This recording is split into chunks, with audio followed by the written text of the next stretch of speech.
누가복음 20장에서는 여러 가지 질문에 대한 예수님의 답변이 기록되어 있습니다.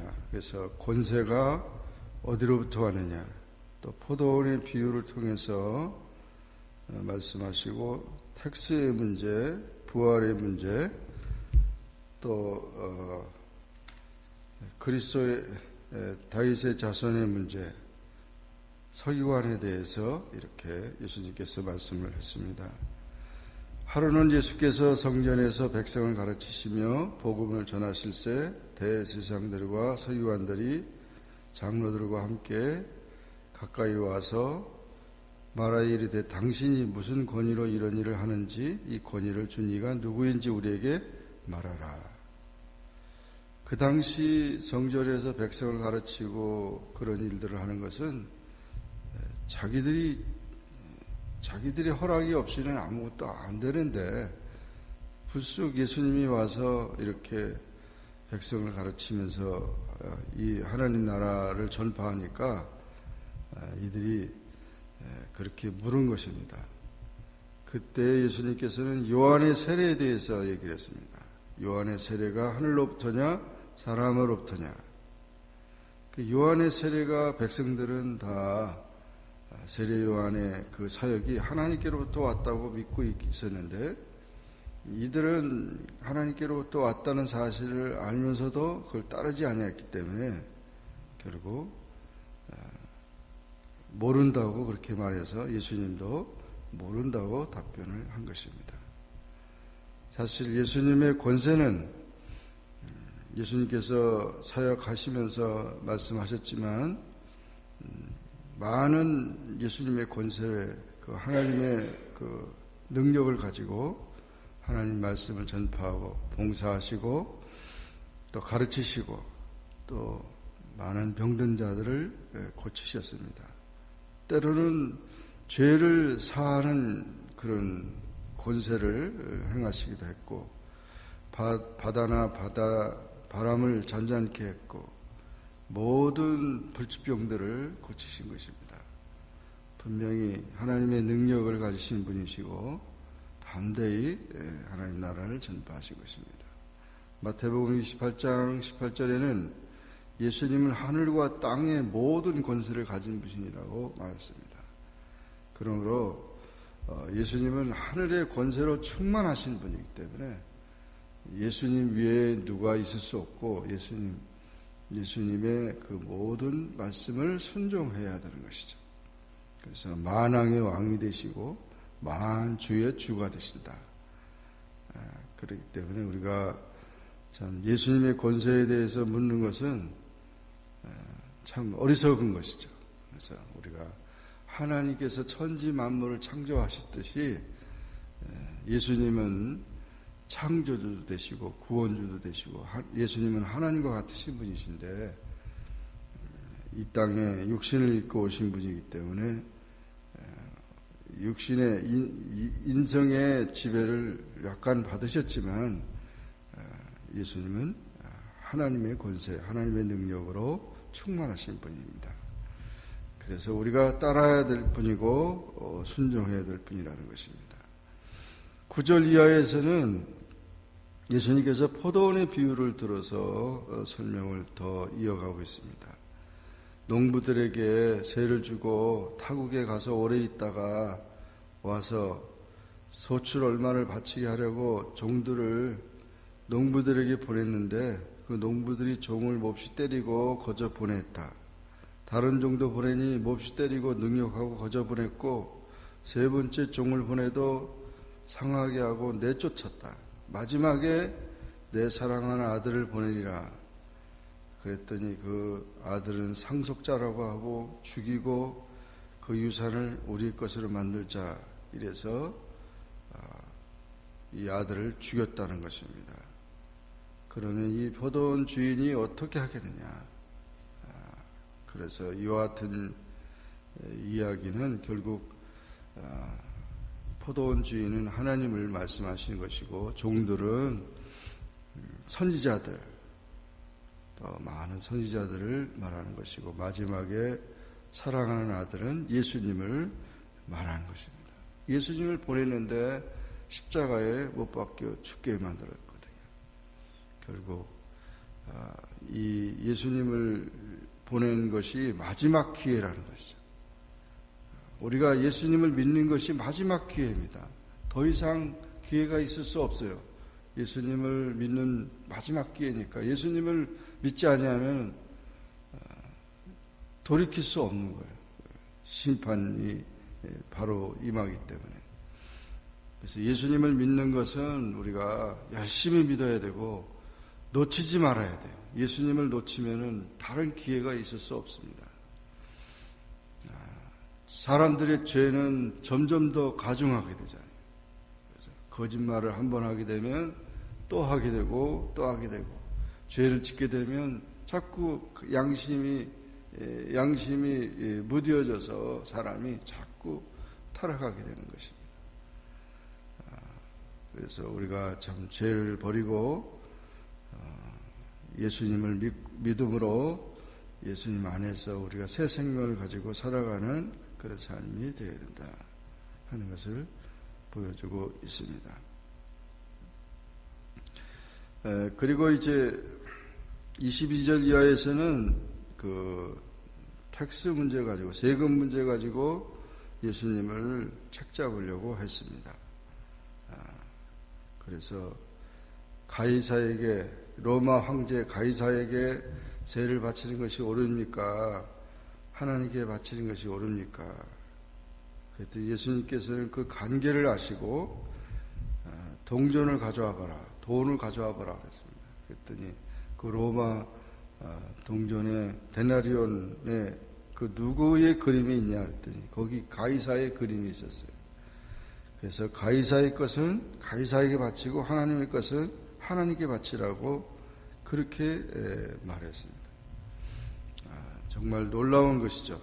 만약에 가이사에게만 바치라 그러면은 하나님 지금까지 말씀하신 하나님께 대한 말씀이 부정되는 것이고 하나님께 바치라 그러면 가이사에게 세를 바치지 말라고 했다 해가지고 오히려 예수님을 반역죄로 몰라고 했던 것이죠.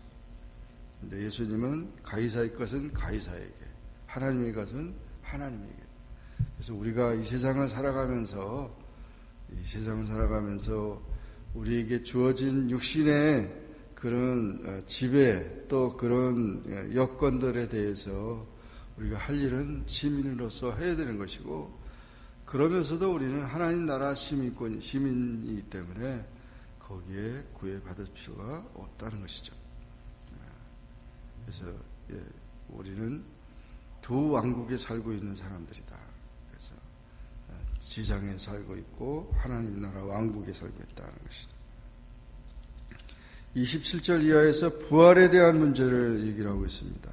사두개인들이 질문하는 것인데 이들은 원래 부활을 부인하는 자들입니다. 천사의 존재도 부인하고 영원 불멸을 부인하고 모세 오경만 지키는 사람들이고 성전을 관리하는 사람들인데 예수님에게 부활이 없다고 하면서 그러면서 이제 어떤 가정의 이야기를 가지고 형이 아내를 두고 자식이 없이 죽어서 그리고 동생이 형의 아내를 취하고 칠형제가 있는데 다 그렇게 됐을 때 이 신명기에 나오는 계대결혼이죠. 그 가족을 이어가기 위한 그런 이제 결혼법인데 결국 누구의 아내가 되겠냐고 하늘나라 가서 그랬더니 부활한 다음에 어떻게 되느냐 그랬더니 예수님께서는 이 세상의 자녀들은 장가도 가고 시집도 가지만 저 세상과 및 죽은 자 가운데서 부활함을 얻은 자들은 장가 가고 시집 가는 일이 없다는 것입니다. 이 세상에 있는 그런 제도가 천국에서는 그런 것이 없다는 거죠. 천사들과 동등한 그런 상태로 변화되는 것이고 하나님의 자녀로 나가기 때문에 결국 그런 문제가 되지 않는다는 것이죠. 너무 세상적인 좁은 시안 때문에 하늘나라를 제한하는 그런 식으로 생각하는데 그것은 잘못된 것이다. 이 세상의 눈으로 하늘나라를 볼 게 아니고 말씀으로 약속된 하늘나라를 바라봐야 되는 거죠. 그리고 이제 죽은 자가 살아난다는 것은 하나님이 산 자의 하나님이기 때문에 죽은 자의 하나님이 아니고 살아있는 자의 하나님이기 때문에 우리를 부활시킨다는 것입니다. 그리고 41절 이하에서 왜 그 다윗이 이렇게 그리스도를 다윗의 자손이라고 했느냐 하는 그 문제 가지고 얘기를 했지만 이것도 역시 이제 오해했기 때문에 그런 것이다라는 것입니다. 그리스도는 육신으로는 다윗의 자손이지만 영으로는 하나님의 아들이고 이미 다윗보다 먼저 계신 분인 것이라는 사실이죠. 그래서 다윗이 그리스도를 주라고 고백했다는 것입니다. 그리고 이제 예수님은 마지막에 서기관들을 주의하라고 상가라고 그렇게 말했습니다. 이들은 긴 옷을 입고 다니고 시장에서 문안받는 것을 좋아하고 회당의 높은 자리에 앉고 잔치 윗자리를 좋아하고 그리고 과부의 가산을 삼키고 외식으로 길게 기도하고 이런 자들인데 하나님의 심판을 받을 자들이라고. 이 바리새인이나 서기관들의 그런 모든 행태는 교만하고 겸손치 아니하고 결국 어떤 것을 특권을 가지고 체면식으로 살려고 하는데 그런 것들을 지적하신 것입니다. 이렇게 예수님은 누가복음 20장에서 여러 가지 질문에 대한 지혜롭게 말씀을 하시고 분명히 하나님 나라에 대해서 확실하게 증거하신 것입니다. 오늘도 우리는 주님의 말씀을 기억하면서 바른 신앙을 가지고 주님을 섬기는 우리 모두가 되기를 주의 이름으로 축원합니다. 기도하겠습니다. 사랑의 주님 감사합니다. 오늘도 기도하게 하시고 주의 사랑 안에 거하게 하시니 감사합니다. 예수님께서 많은 권세를 가지시고 우리를 다스리시고 또 우리가 주님을 섬겨야 할 이유를 밝혀주셔서 감사합니다. 오늘도 하늘과 땅의 권세를 가지고 우리를 다스리신 주님, 우리의 삶을 이끌어 주시고 인도해 주시옵소서. 주님을 믿고 주님을 따르고 주의 은혜 가운데 거하는 일이 가장 급한 일이고 가장 귀한 일인 것을 깨닫게 해 주시옵소서. 세상에 살아가면서 꼬여진 그런 삶이 되지 아니하고 마음의 평안함을 주시기를 간절히 바랍니다. 세상에서 오직 우리가 다른 사람들의 삶의 지배를 받지 않게 해주시고 오직 주님만 따라가는 주님의 제자들이 되게 하여 주옵소서. 예수님의 이름으로 기도하옵나이다. 아멘. 하늘에 계신 우리 아버지여, 이름이 거룩히 여김을 받으시오며 나라에 임하옵으며 뜻이 하늘에서 이룬 것 같이 땅에서도 이루어지이다. 오늘날 우리에게 일용할 양식을 주옵시고 우리가 우리에게 죄 지은 자를 사하여 준 것 같이 우리 죄를 사하여 주옵시고 우리를 시험에 들게 하지 마옵시고 다만 악에서 구하옵소서. 대개 나라와 권세와 영광이 아버지께 영원히 있사옵나이다. 아멘.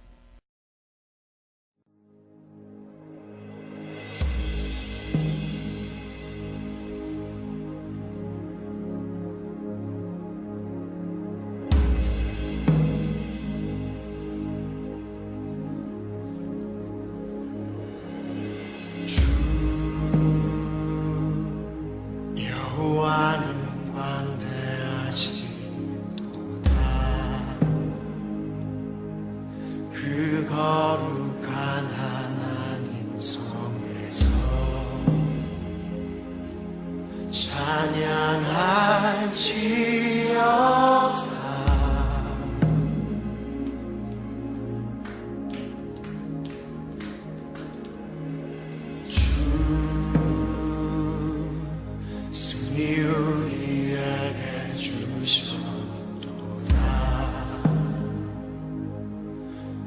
모든 원수 물리치셨네.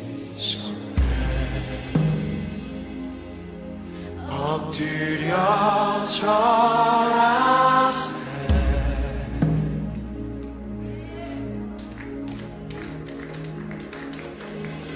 다 주의 크신 이름 높이며 우리에게 행하신 위대한 일 감사하세. 오 주의 신실하신 그 사랑 온 땅과 하늘 위에 계셔 홀로 영원하신 이름.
다 주의 크신 이름 높이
주를 높일지어다.